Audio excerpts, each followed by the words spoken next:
네, 안녕하세요. 갱스탁입니다. 자, 1월 3주차 주간시황 분석 방송 시작해 보도록 하겠습니다. 자, 12월 말부터 해가지고 최근까지 국내 증시 흐름 매우 좋다라고 할 수 있겠습니다. 자, 국내 증시뿐만 아니라 글로벌 증시도 상당히 호조를 보이고 있는데 가장 중요한 이슈 미중 간의 1단계 무역 합의 서명했다라는 소식 들려왔습니다. 자, 1단계 무역 합의가 이뤄진 이후에 한 달여 정도 지났나요? 자, 1월 15일에 합의 서명이 있었고, 자, 1단계 내용이 잘 지켜지는지 지켜보면서 2단계 협상에 들어가겠다라고 얘기했습니다. 자, 2단계 협상까지는 추가적인 관세 인하는 없을 것이다라는 얘기 나오면서 일부 실망감도 있었습니다만, 전반적으로 1단계 무역 합의 긍정적으로 보면서 글로벌 증시 끌어올렸다라고 볼 수 있겠고요. 자, 미국 재무부에서 이 합의 서명을 앞두고 중국을 환율 조작국에서 지정했던 것을 해제했습니다. 자, 미중 간에 어느 정도 이런 완화된 분위기 보여주면서 자, 2단계 또 합의까지도 잘 도출이 될지 한번 기대해 보면 좋을 것 같고요. 자, 반면에 미국 상원으로 이제 트럼프 탄핵 심판이 넘어갔는데, 자, 트럼프 탄핵 심판에 대해서 공식 절차에 돌입했습니다. 자, 그렇지만 미국 상원을 통과할 가능성은 거의 없다라고 보여지기 때문에 증시에는 영향이 없는 상황. 일단은 어떻게 흘러가는지 계속해서 좀 지켜봐야 되겠고요. 자, 중국이 2019년 작년이죠. 경제 성장률 6.1%를 달성했다라고 나왔습니다. 자, 6.1%라는 수치가 최근 들어서 가장 낮은 수치임에도 불구하고 자, 6%가 깨지느냐 안 깨지느냐가 상당히 중요했는데 일단은 작년은 6% 지켜냈고, 자, 올해도 좀 문제가 될 수 있겠습니다. 일단 미중 간의 무역 합의가 어느 정도 좀 이뤄졌기 때문에 경제 성장률이 많이 내려온 것이 조금 다시 반등할 가능성도 있겠습니다만, 전반적으로 고속 성장을 하던 중국 경제가 이제 어느 정도 연착륙하는 단계에 접어들었기 때문에 6% 깨지는 것도 어느 정도는 기정사실화된 게 아닌가. 꼭 올해가 아니더라도 내년 이후에 6% 깨고 내려가서 5% 이런 식으로 내려갈 것으로 보입니다. 그래서 중국 경제 성장률이 좀 높게 유지가 되어야지 우리나라 또 중국의 수출 비중이 상당히 높기 때문에 자, 미국과 중국 경제의 국내 경기는 상당히 영향을 많이 받는다라고 생각하시면 되겠고요. 자, 우한 폐렴에서 중국 두 번째 사망자 발생했습니다. 국내 환자는 퇴원하고 했는데 아직까지는 급격히 퍼져나가고 있지는 않지만 이제 중국도 춘절 연휴에 들어가기 때문에 또 대규모 인구 이동 과정에서 폐렴이 확산될 가능성이 있기 때문에 자, 이런 것도 좀 관심 있게 지켜봐야겠습니다. 국내에서도 우한 폐렴 관련돼서 파루나 이런 종목들이 급등하는 모습도 보여주긴 했습니다. 자, 우한 폐렴 더 이상 확산되는지 안 되는지 그리고 사망자 발생하는지 관심 있게 지켜봐야겠고요. 자, 어제였습니다. 금요일 한국은행 금통회 열렸는데 역시 예상대로 기준금리 1.25% 동결했습니다. 자, 1.25% 동결했는데 만장일치 아니었고 소수 의견이 나왔죠. 두 위원께서 금리를 인하해야 된다. 두 명이 이렇게 얘기를 했기 때문에 자, 다음번 금통이나 그 다음 상반기 4번, 하반기 4번 열리는데 자, 상반기에 한 차례 또는 하반기에 거의 금리를 인하할 가능성이 높아 보이고요. 국내 경기 지표가 어떻게 나오는지에 따라서 금리 인하 시점이 달라질 것으로 생각이 됩니다. 자, 원달러 환율 1160원 아래로 내려갔네요. 1159.4원으로 마감했습니다.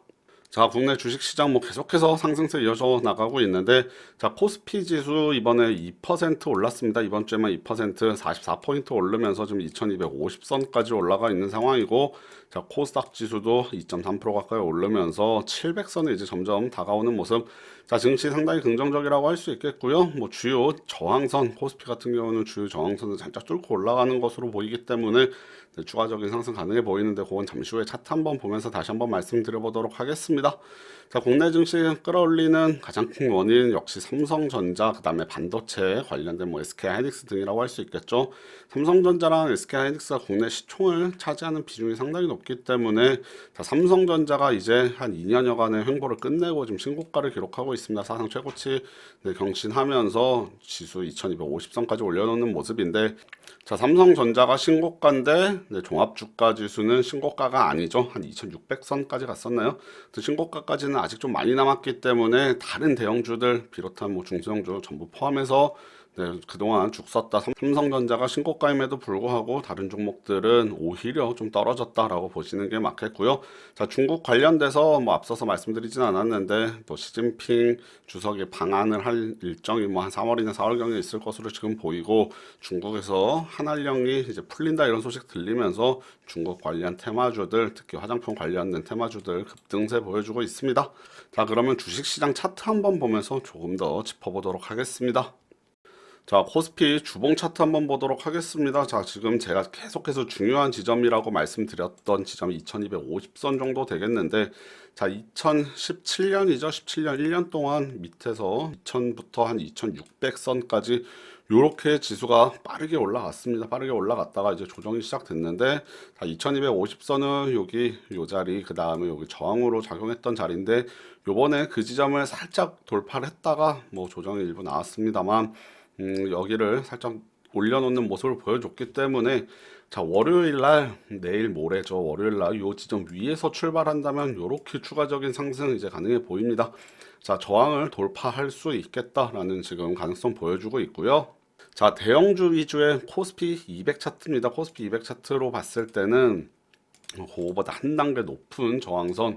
자, 제가 코스피에서 말씀드렸던 지점이 요 지점이라고 할 수 있겠는데 그 지점은 일찌감치 뛰어넘었고요. 그 다음에 저항이라고 할 수 있는 요 정도 자리도 지금 뚫고 올라갔습니다. 300포인트가 넘어갔는데 자, 그렇기 때문에 코스피는 지금 일단은 어느 정도 뭐 저항선들을 좀 뚫고 올라가는 모습입니다. 자, 여기서 가장 중요한 것은 뭐 삼성전자의 주가가 아닐까 싶습니다. 삼성전자가 지금 이제 2017년 말경에 기록했던 한 56,000원에서 57,000원대 지금 이 자리를 뚫고 올라가 버렸기 때문에 이제는 삼성전자 주가가 어디까지 올라갈지 예상을 하기가 쉽지 않습니다.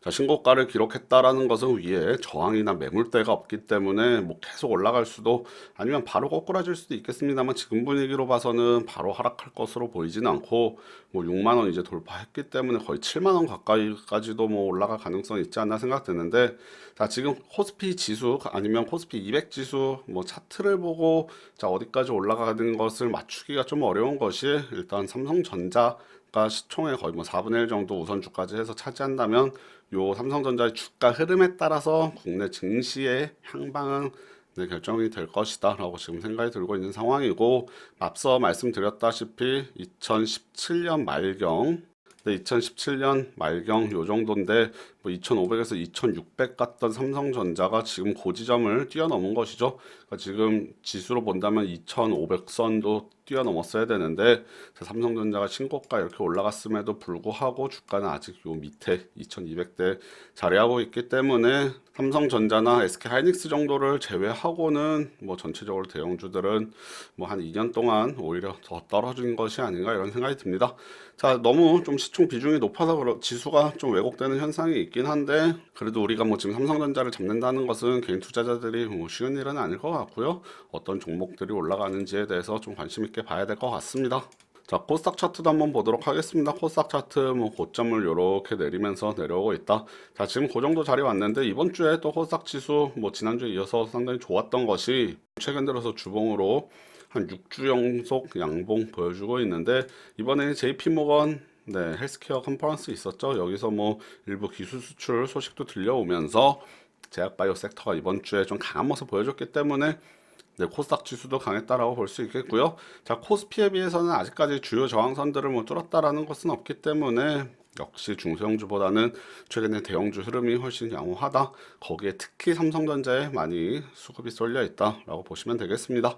자, 이제 시장을 지금 예측하는 것은 상당히 좀 어려운 상황이 된 것이 아닌가라는 뭐 개인적인 생각이 드는데 저희는 시장의 예측보다는 대응을 잘해야 될 것으로 생각이 되고요. 우리는 그 중에 또 어떤 종목들이 앞으로 상승을 할 것이냐. 특히 테마주 같은 경우도 요새 뭐 중국 관련 테마주나 아니면 총선 관련 테마주는 상반기 동안에 한 3월, 4월까지는 좀 뜨거울 가능성이 있으니까 이런 것도 차트 한번 잘 보면서 과거 사례 연구해 보시면 어느 정도 좋은 결과 기대해 볼 수 있지 않을까 생각됩니다.